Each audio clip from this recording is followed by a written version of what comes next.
алқасы бүгін өте маңызды сұрақпен жиылып отырмыз. Ол мынау қазақ елі мен Қытай Халық Республикасының арасындағы визасыз режим.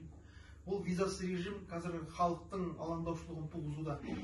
Әлемнің 265 мемлекеттің бірде-бірінде Қытаймен визасыз режим жоқ екен. Біз түгілі әлемнің азуын айға білеген алпауыт мемлекеттер Қытайдан қорқады, Қытайдың санынан қорқады, Қытайдың жаулап алуынан, адам арқылы жаулап алуынан қорқады, тыныш, бейбіт сауда жолымен жаулап алуынан қорқады. Сондықтан бізде сақтансам Құдай сақтайын дейді, біз бұдан алаңдап отырмыз. Халықтың басына түскен, иығына түскен салмақ бұл бізге ең бірінші бізге түседі. Сондықтан мынау Малай елі кезінде Қытай жаулап, Қытай бірте-бірте сауда арқылы бүкіл елін жаулап алу қаупі туғанда жерін кесіп беріп, қазір Сингапур сол кезде пайда болған.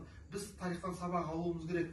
Қазақтың аяулы азаматы Жүсіпбек Аймауытов айтады, Қытай бұл сабанның топаны сияқты дейді, ағылып келіп саудамен ел алудың, жер алудың мыңдаған тарихи тәжірибесі бар. Қытайдан өте сақ болу керек дейді.